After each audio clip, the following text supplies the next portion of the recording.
لعل العديد منكم شاهد أفلام روبين كثيرة تحدثت عن مكالمة غريبة يموت صاحبها بعد طلاقها، ويعد فيلم جليسة الأطفال واحدا من هذه الأفلام.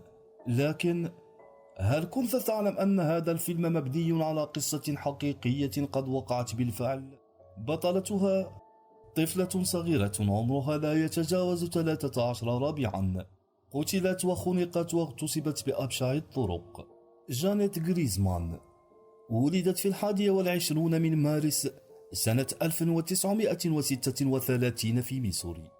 بلغت جانيت 13 من عمرها، وهو سن يخول لها أن تكون جليسة أطفال. تميزت بكونها لطيفة ومحبوبة لدى الجميع، وكان صوتها الرائع سبب تميزها في الأعمال الخيرية للكنيسة. عاشت حياة طبيعية لغاية مساء يوم السبت 18 من مارس من سنة 1950، اليوم الذي سيغير مجرى حياتها. تلقت جانيت عرضا من عائلة روماك لتكون جالسة ابنهم ذو ال3 سنوات ويدعى غريغوري. في الساعة 7:20 من مساء ذلك اليوم المشؤوم، توجهت جانيت إلى منزل عائلة روماك، والذي كان يوجد في منطقة ريفية معزولة عن المساكن. قبل مغادرة عائلة روماك منزلها للحفلة، طلبوا من جانيت إطفاء ضوء الشرفة الخارجي وإغلاق الباب بإحكام، كما أخبروه عن وجود سلاح ناري يمكنها استعماله إذا حصل خطب ما.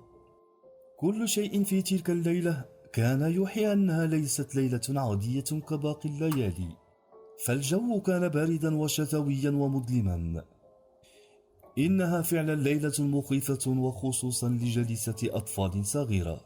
بعد 10:35 تلقى مكتب الشرطة اتصالا من مراهقة تطلب النجدة وهي مذعورة، ولكن سرعان ما انقطع الاتصال دون تحديد هوية المتصل.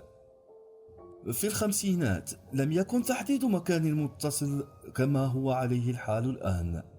أنتم الآن تعلمون من قام بهذا الاتصال.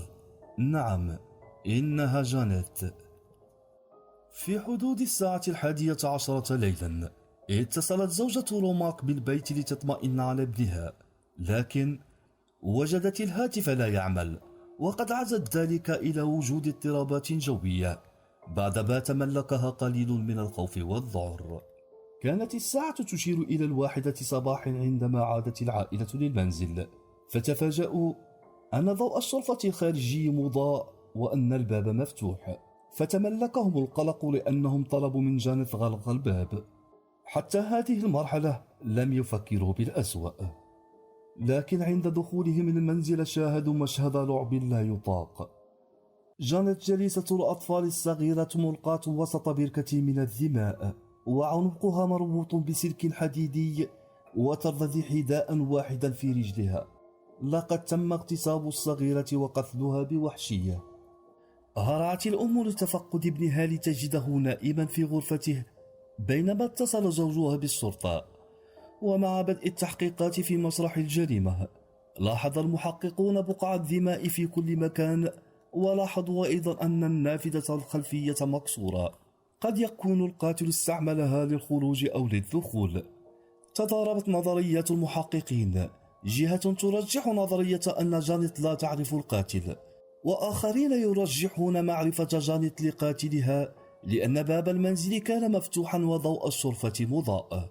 تضارب هذه النظريات كانت كفيلة بإفساد التحقيق.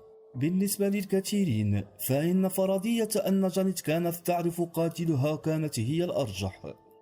رجح كثير من الأهالي فرضية أن جانيت كانت تعرف قاتلها. فبالرجوع إلى مسرح الجريمة، وجد المحققون مقصا كبيرا تستعمله زوجة روماك في الخياطة، وقد كان في غرفة أخرى مع أجهزة الخياطة، فكيف وجده القاتل واستعمله لقطع السلك الحديدي الملفوف على عنق جانيت؟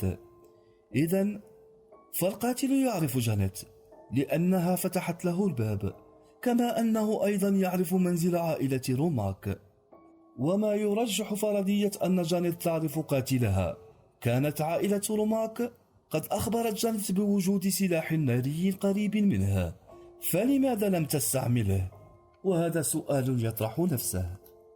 بعد تعميق الأبحاث وحصر لائحة المشتبهين بهم، بدأ اسم شخص يتكرر كل مرة وبشكل ملفت: روبرت مولر روبرت، ذو 27 عاما.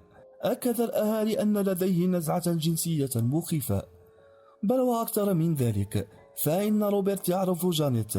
قد طلب منها أن تكون جليسة لابنه في نفس يوم مقتلها، لكنها رفضت لالتزامها مع عائلة روماك. وما زاد شكوك المحققين أن روبرت كان صديقا لعائلة روماك، بل أكثر من ذلك، لقد كان معهم في الحفلة ليلة مقتل جانيت. وعند سماع عائلة روماك أن اسم صديقهم روبرت ضمن لائحة المشتبهين، تذكروا أن روبرت استأذن الجميع وسط الحفلة لقضاء غرض ما والعودة سريعا. وما زاد من شكوكهم أنهم وفي صبيحة يوم الحادث عرض عليهم المساعدة في تنظيف البيت من أثر الدماء، وآنذاك لم يكن أي شخص آخر من ذو عائلة روماك يعلم تفاصيل مسرح الجريمة.